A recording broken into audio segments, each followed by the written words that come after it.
Sí, el Acuerdo de París es fascinante por diversas razones y una de ellas es justamente porque acaba siendo una muestra, yo sí diría, paradigmática de cómo todos estos mecanismos informales y todos estos desarrollos informales de los que hablábamos hace un momento, no es que se habla mucho de una existencia paralela a las organizaciones internacionales, a la ONU, etcétera, a los tratados.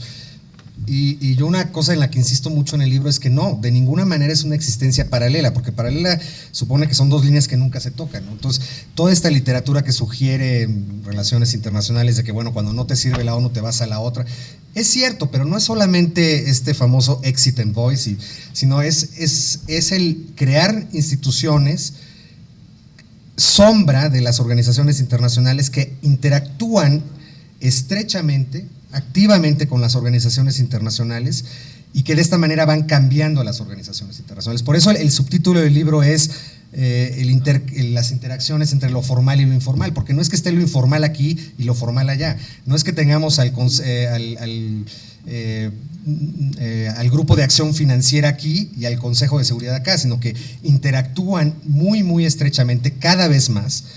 Y eso va cambiando la dinámica de las propias organizaciones internacionales y de sus órganos formales, y con ello obviamente también lo que va cambiando son los procesos de toma de decisión de las organizaciones formales, lo que llamamos derecho internacional clásico, efectivamente.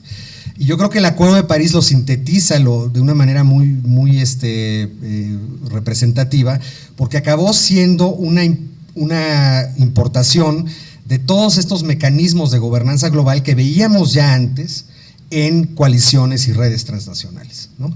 Entonces, tu pregunta, bueno, ¿y qué pasa? Hay estados que están mucho más inclinados a los procesos formales, que le dan mucho valor, que incluso le invierten mucho dinero, muchos esfuerzos diplomáticos a lo que llamamos Estado de Derecho a nivel internacional, ¿no? A que se respete el derecho internacional clásico, interestatal, la Carta de las Naciones Unidas. Esos estados que está bien que tengan ese discurso, que yo creo que lo tienen que mantener, pero si no se dan cuenta todos los desarrollos normativos que se están gestando en el mundo informal, entonces lo que acaban haciendo es que se acaban convirtiendo en importadores de normas. Mientras que los países que sí están activamente participando en todos estos procesos informales, pues acaban siendo exportadores de normas. Sí. A ver, mencionaste en tu primer comentario la proliferación de grupos bajo coaliciones, particularmente después del 11 de septiembre en el tema del combate al terrorismo. ¿Podrías elaborar un poco sobre esto? Sí, con muchísimo gusto. Pues son temas ahí sí de seguridad internacional. Sí, como decía, donde más vemos a las coaliciones de los dispuestos y a muchas redes transgubernamentales es en el ámbito de la protección de los denominados bienes públicos globales, que son básicamente medio ambiente, seguridad, algunos hablan de los océanos, aunque eso también podría subsumarse con el medio ambiente, etcétera. La salud global también es otro. En el ámbito de la seguridad, que es uno de los bienes públicos globales incuestionables, pues cambia todo después del 11 de septiembre de 2001, después de los atentados terroristas en Manhattan y en Washington, porque justamente Estados Unidos en ese momento, ya desde antes había mostrado que no estaba muy dispuesto a seguir siempre los mecanismos formales que les parecían cada vez insuficientes y lentos, pero después del 11 de septiembre, una vez que se ven lastimados en su propio territorio, pues definitivamente hay un cambio muy fuerte. Se radicaliza el gobierno estadounidense en ese sentido. Yo hablo ahí del hegemón lastimado que actúa muy vehementemente. Entonces dicen, bueno, pues si la ONU no nos sirve, nos vamos por otro lado. Y entonces, de hecho, en la Estrategia de Seguridad Nacional de Estados Unidos de 2002, lo dice tal cual: cuando la ONU y otras organizaciones internacionales no sean suficientes, coalitions of the willing podrán aumentar el papel de las organizaciones, podrán cooperar con ellas y podrán llevarnos a otros resultados. Entonces, ahí sí lo veo con toda claridad, es una cuestión que tiene que ver con estrategia de política exterior de Estados Unidos, de responder ante una seria amenaza a su seguridad nacional, y a partir de ese momento se empiezan a crear una serie de coaliciones en materia de seguridad internacional y específicamente de lucha contra el terrorismo, como lo son la Proliferation Security Initiative, esta iniciativa que permite interceptar y abordar embarcaciones en alta mar si son sospechosas de traer armas de destrucción en masa. El Grupo de Acción Financiera efectivamente ya existía desde antes, fue creado en 1989 como una cuestión más bien para ocuparse de lavado de dinero relacionado con el narcotráfico, pero después del 11 de septiembre, como son mecanismos informales, no tienes que, ese es uno de sus chistes, no tienes que reformar un tratado y pasar por todo el proceso de reforma de un tratado que es tan complicado y políticamente tan desgastante, sino que simplemente cambias rápidamente un mandato con una carta o con un acuerdo entre tus cuates y ya, y así se cambia el mandato del GAFI, del Grupo de Acción Financiera, que después del 11 de septiembre adopta 40 recomendaciones adicionales a las únicas 9 que tenía, y todas son en materia de terrorismo. Y así nos podemos seguir. Con Obama también se sigue esta tendencia, no es exclusivo del gobierno de Bush. Eso me lo preguntaban un poquito ya cuando iba a publicarse el libro, de que si era algo solo sobre Bush. No, con Obama también se sigue dando esta tendencia. Obama, la administración de Obama por lo menos crea 2 grandes coaliciones en materia de lucha contra el terrorismo. La primera es la Cumbre de Seguridad Nuclear, en donde yo tuve la fortuna de participar como su Sherpa de México, y que es algo que de hecho todavía existe, aunque de una manera muy rara, pero ahí sigue. Entonces crea un mecanismo informal en materia de seguridad nuclear, básicamente destinado a prevenir que armas nucleares o las famosas bombas sucias que tienen materiales radiológicos caigan en manos de terroristas. Y el otro gran mecanismo, la otra gran coalición en materia de terrorismo que crea Obama o la administración de Obama es el Foro Global contra el Terrorismo, que de hecho nace de una iniciativa conjunta entre Turquía y Estados Unidos, pero es básicamente liderada de Estados Unidos, y que básicamente te puedo decir de la mente de quien surgió, que fue de la mente de Eric Rossand, a quien tú has de ubicar, ex diplomático estadounidense y uno de los mayores expertos en lucha contra el terrorismo. Entonces, ¿cuál es la idea? Yo entrevisté a Eric Rossand sobre este tema y lo dijo muy claro. Hay ciertos temas que en el Consejo de Seguridad no podemos avanzar rápidamente. Si queremos, por ejemplo, sancionar el pago de rescates por secuestros por medios de los cuales se financian algunos grupos terroristas, eso muchos países no están dispuestos a aceptarlo en el Consejo de Seguridad. ¿Por qué? Porque es probablemente un tema que va a ser muy, muy complejo en tu política interna, ¿no? Que regreses a tu país y digas, sí, aceptamos que el Consejo de Seguridad nos prohíba pagar rescates. Entonces te va a venir tu audiencia nacional encima, oye, pero pues ¿cómo no vamos a pagar rescates? Son nuestros ciudadanos los que van a matar los terroristas. Entonces, si no lo puedes avanzar rápidamente ahí, vete a un foro informal en donde vas a trabajar mediante puras recomendaciones no vinculantes, y eso te permite avanzar esos temas mucho más rápido. Pero lo chistoso, el chiste de esto es que después esas decisiones de estos foros informales regresan al Consejo de Seguridad. ¿Cómo interactúa todo el trabajo del GAFI, las conclusiones o la acción que planea el Grupo de Seguridad dentro de la cumbre con el Consejo de Seguridad? Porque siempre hay una especie de purificación posterior dentro de los trabajos del Consejo de Seguridad. Primero, el Consejo o la ONU encontró una serie de problemas para incluir dentro de su agenda ciertos temas, ¿no? O ciertos mandatos por cuestiones políticas, por cuestiones de equilibrio. Pero después, a través del trabajo de las coaliciones y de los resultados que dan las coaliciones o de los disuasivos que imponen las coaliciones, regresa parte de ese trabajo al Consejo de Seguridad, y entonces sí viene el proceso de vacuna en el que todos los estados, porque ya es parte de la agenda del Consejo de Seguridad, sí, tenemos la obligación de seguir todo aquello que dicta el Consejo, ¿no? Sí, por el artículo 25 de la Carta. Sí, sí.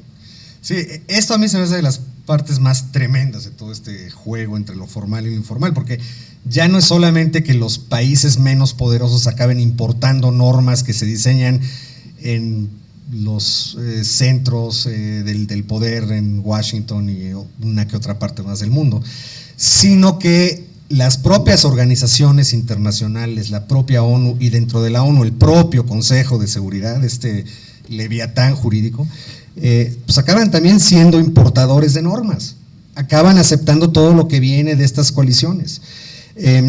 Y cómo sucede? Pues es por una dinámica súper interesante que tiene que ver con círculos concéntricos, es decir, el núcleo del Consejo de Seguridad y específicamente algunos países dentro de ese núcleo están también en el núcleo de las coaliciones más importantes, entonces lo que hacen todo el tiempo son las famosas cross-references.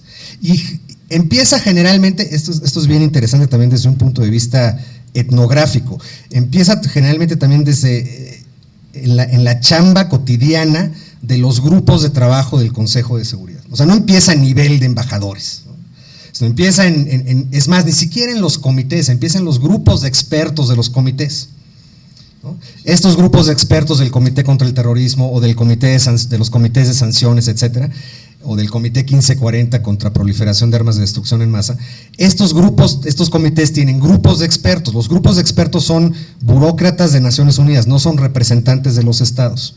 Es gente que está dedicada y casada con un tema, la lucha contra el terrorismo, para eso viven, eso respiran y eso hacen todo el día. Creen profundamente en su trabajo. Entonces ellos interactúan con estas coaliciones, dicen sí, es cierto, está muy bien lo que está haciendo el Foro Global contra el Terrorismo en materia de combate al pago de rescates por secuestros o en materia de todas las medidas para evitar el regreso de los terroristas que se van a entrenar a Siria y todas estas cosas. Son medidas que tenemos que tener porque son las más eficientes, hay un tema también, un paradigma de eficiencia. Y como en el Consejo de Seguridad, si lo empezamos a discutir, nos va a salir un que otro país medio terco por ahí que nos va a echar a perder el juego, pues entonces mejor lo empezamos a trabajar a nivel de expertos, luego lo subimos a nivel de comité, y ya cuando empieza a convertirse en lo que tú conoces también muy bien, Tocayo, que es el famoso agreed language, ya cuando lo tienes en una serie de documentos del Consejo de Seguridad, ya es muy fácil pasarle una resolución, ya como que nadie se dio cuenta. Y así es como funciona mucho de esto. Y yo sí creo que los únicos que tienen el panorama completo, pues sí, son unos cuantos estados que están en los núcleos de todas estas coaliciones y del propio Consejo de Seguridad. Aquí hay un tema que es interesante. De repente por ahí que otro representante de élites diplomáticas del sur global se hace la ilusión de que participar en estas coaliciones es como aumentar nuestra esfera de influencia. Es decir, no puedo estar como un miembro permanente del Consejo de Seguridad porque la Carta de las Naciones Unidas no me lo permite, pero puedo estar en esta coalición, en esta red que cada vez son más importantes. Sí, claro, pero no estás en el núcleo tampoco de esas redes y de esas coaliciones. Entonces ahí también es un poco como, pues es un poco como dar a tole con el dedo, a fin de cuentas, ¿sí? Eso es muy oportuno que lo mencionas porque como todos sabemos, México está en campaña para ser electo al Consejo de Seguridad en el 2021, y una vez que gane la elección, si la gana, esperemos que la gane, empieza este ejercicio de acercamiento con las autoridades mexicanas de muchos de estos grupos. Es una especie de seducción, sí, en donde les comparten gran parte de su trabajo, los van tratando de convencer a los gobiernos de que actúen de tal o cual manera en temas muy delicados dentro del Consejo de Seguridad. Por eso es muy importante estar alerta sobre el trabajo que se lleva en el Consejo y el trabajo de estos actores, ¿no? Sí. En temas muy sensibles para la agenda del Consejo. Medio Oriente, por ejemplo, aquí tenemos a nuestra directora general para África y Medio Oriente. Hay un ejercicio casi automático de seducción con los estados que son elegidos al Consejo de Seguridad, y hay una cargada de información, una suerte de convencimiento de que pues lo que los estados tienen derecho a empezar a revisar y a reflexionar internamente, pues ya está hecho, mira, es así, porque ya trabajamos durante tantos años así, ya saben. Entonces, este es bien importante tener pues las antenas muy bien afinadas para detectar con qué organizaciones se puede trabajar seriamente y con qué otras pues ponerles un question mark, ¿no? Sí. Para no caer rápidamente en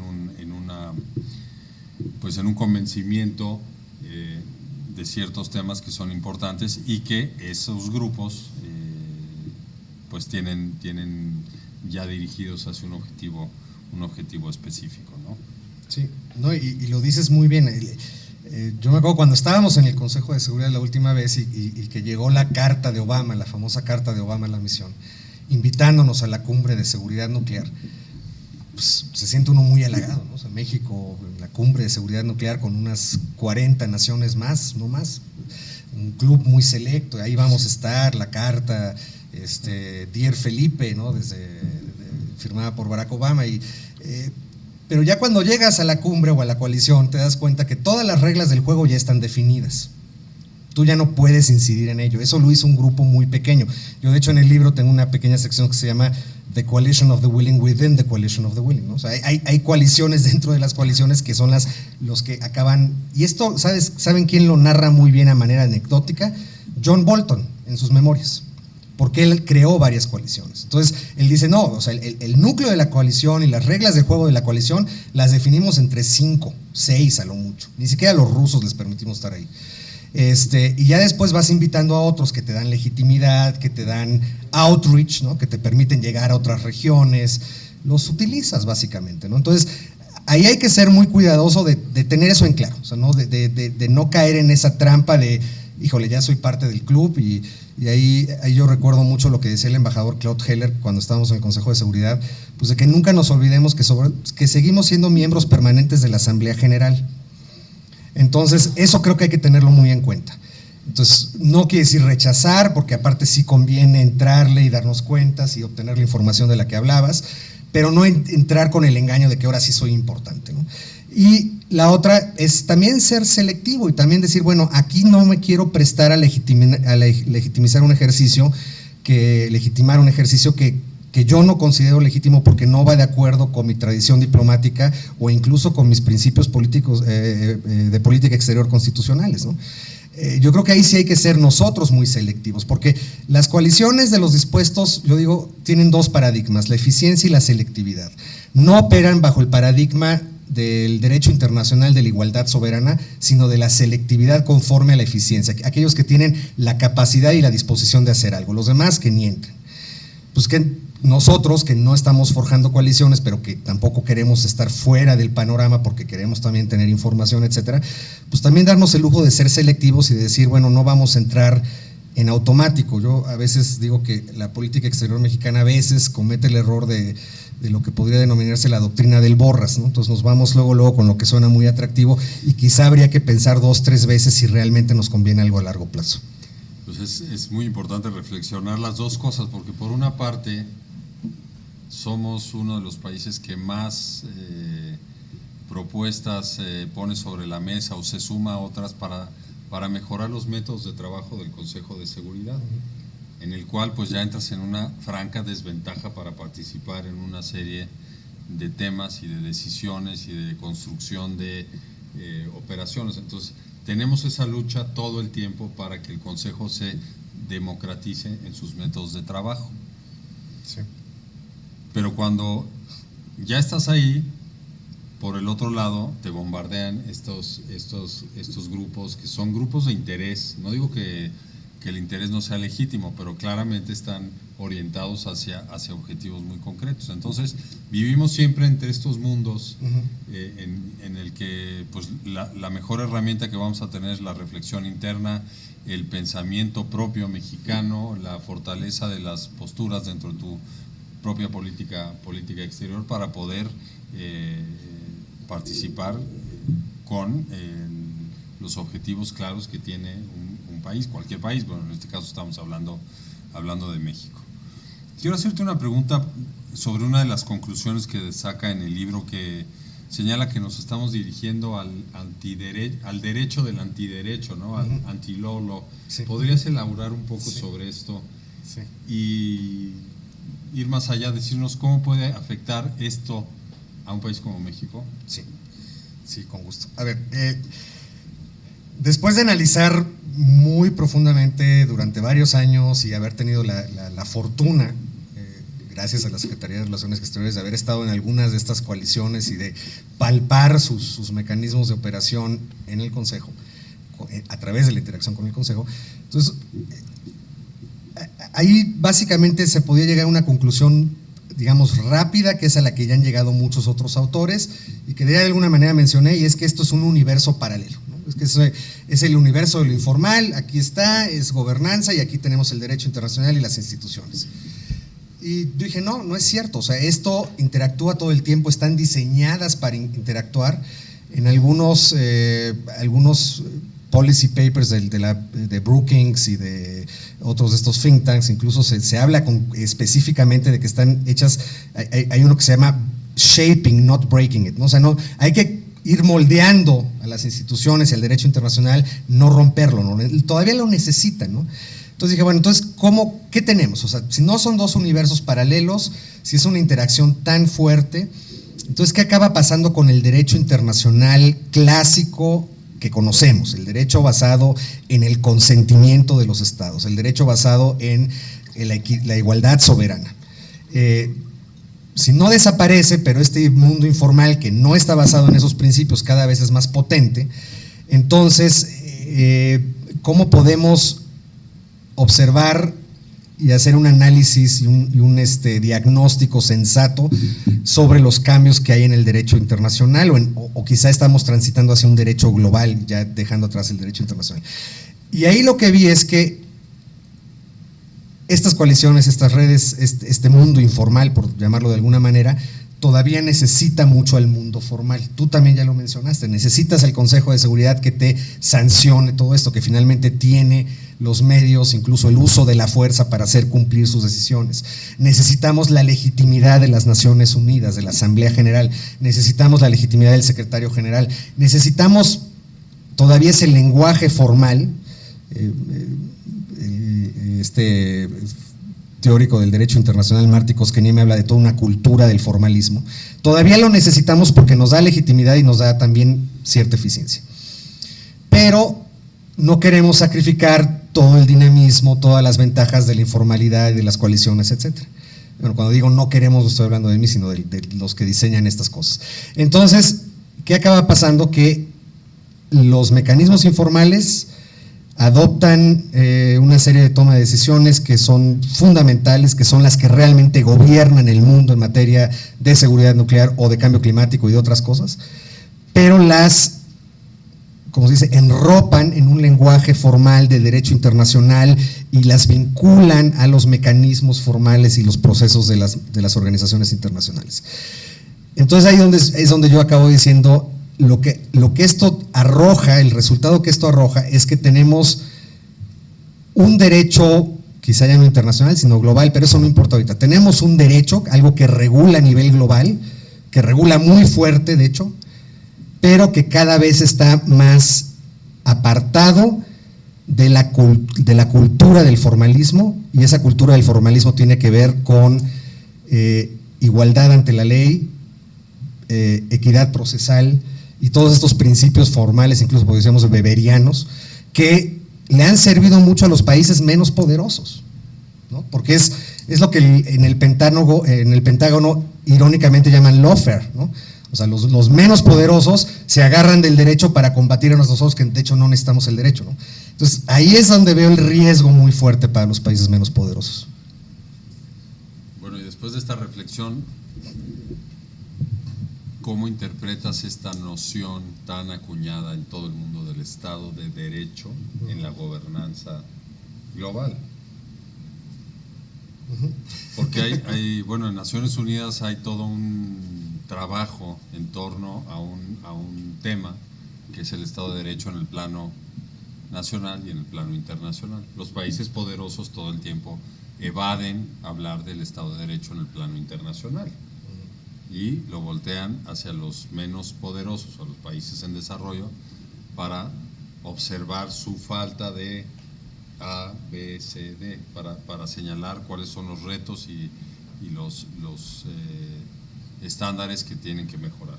Pero cuando se voltea la discusión hacia el Estado de Derecho en el ámbito internacional, y que es cuando los países que defendemos el derecho internacional clásico, codificado, revisable, pues ya no hay tanto apetito de hablar sobre eso, justamente porque consideran esos países que no necesitan el derecho internacional porque tienen los medios para actuar al margen del derecho internacional, que a lo mejor reconocen pero no se vinculan a él.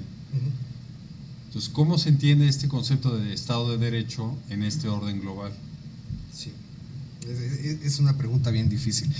Yo diría, por un lado, que no hay que dejar de insistir en eso que de hecho nos tocó trabajar juntos, que es el tema del Estado de Derecho a nivel internacional, ¿no? Que no sea solamente que Cuba y Venezuela cumplan con estándares del Estado de Derecho liberales, democráticos, sino que también las instituciones internacionales, el Consejo de Seguridad para empezar, cumplan con el derecho internacional, ¿no? Eso es lo que México ha favorecido mucho desde, pues yo diría que por lo menos desde 2006 que se empezaron con estos debates en el Consejo de Seguridad, pero también la agenda que llevamos a la Asamblea General en esta iniciativa conjunta con Liechtenstein, que tú estuviste en sus inicios.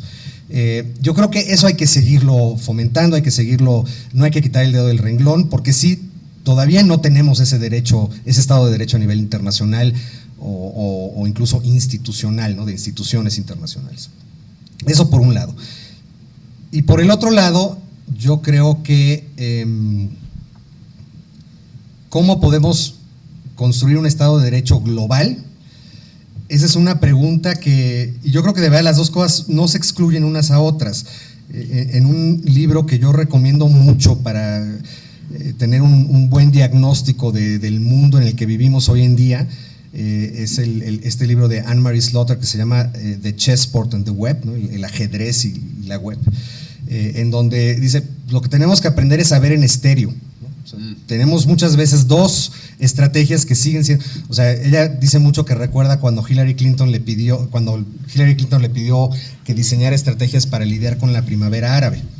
Entonces, Anne-Marie Slaughter, que fue la principal asesora política de Hillary Clinton, le dice, pues bueno, podemos participar en Facebook, en Twitter y todo esto para fomentar el movimiento social como tal, o podemos hablar con la cúpula del gobierno egipcio para tratar de que no masacre.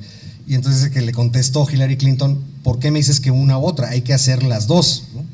Porque vivimos en un mundo tanto del ajedrez, donde todavía los estados, los intereses, los cálculos de estrategia, etcétera, la guerra, pues siguen jugando un papel muy importante, pero también cada vez tenemos un mundo más de redes, ¿no? En donde el Estado es uno entre muchos otros actores. Entonces yo creo que aquí igual hay que seguir con la estrategia del Estado de Derecho a nivel internacional en la ONU, como México lo ha hecho, fiel a su tradición diplomática. Ese sería el mundo del ajedrez, que creo que no debemos de descuidar. Pero por el otro lado, si queremos construir un Estado de Derecho que responda a estas dinámicas globales, informales, etcétera, eso no lo vamos a alcanzar si solamente nos quedamos con la estrategia del Estado de Derecho en la ONU. Ahora, ¿cómo? No lo sé, y lo que yo digo en el libro es lo siguiente: a mí como académico me toca hacer un diagnóstico y decir, si queremos construir un Estado de Derecho a nivel global, tenemos que estar muy conscientes de todas estas evoluciones, porque si nos quedamos solamente con el viejo mundo del derecho internacional, no lo vamos a lograr jamás, porque ya ese mundo ya está rebasado. Pero, ¿cuáles van a ser los ideales políticos? Porque finalmente el Estado de Derecho es una noción sobre todo política. ¿Cuáles van a ser los ideales políticos del Estado de Derecho a nivel global o de un global rule of law?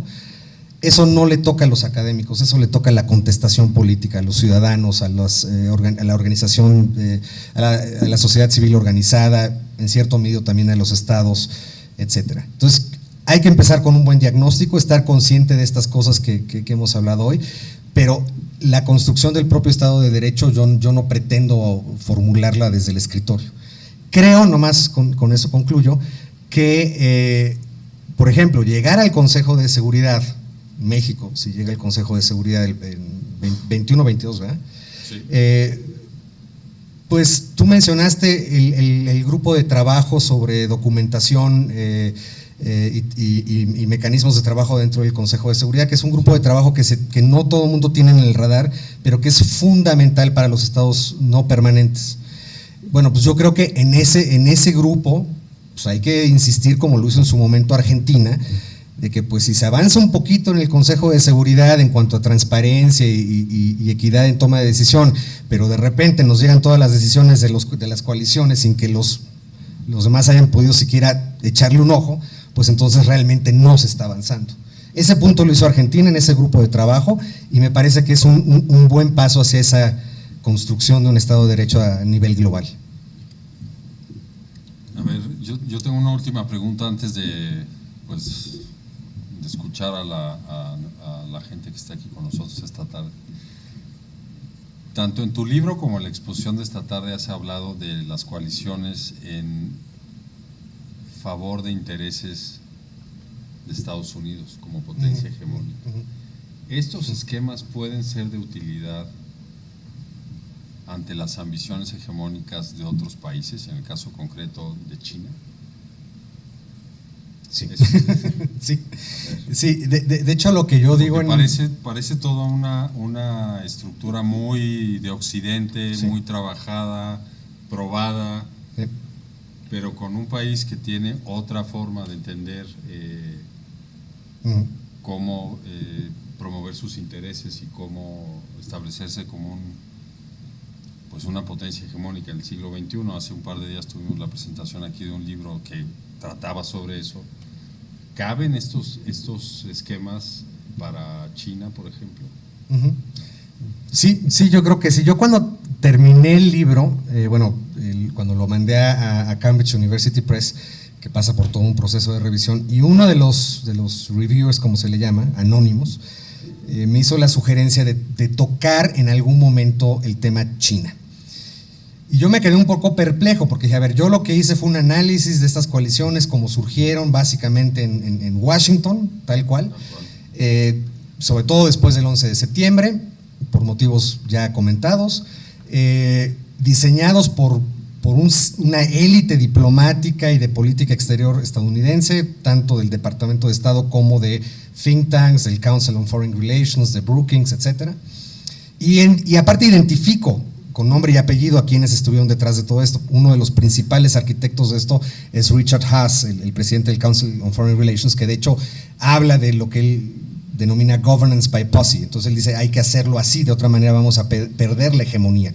Y así lo dicen, tal cual. Entonces yo me ocupé de eso, entonces de repente me dicen, pero tienes que mencionar a China. Entonces me empecé a meter un poquito en el tema de la famosa iniciativa de la nueva ruta de la seda, o la Belt and Road Initiative, y lo que vi es que si bien este diseño viene de Occidente y concretamente de Estados Unidos, y yo sé que siempre hay muchos debates, bueno, y tenemos precedentes aquí, sí, pero la proliferación y la manera intensificada en la que se dio después del 11 de septiembre viene de Washington, punto.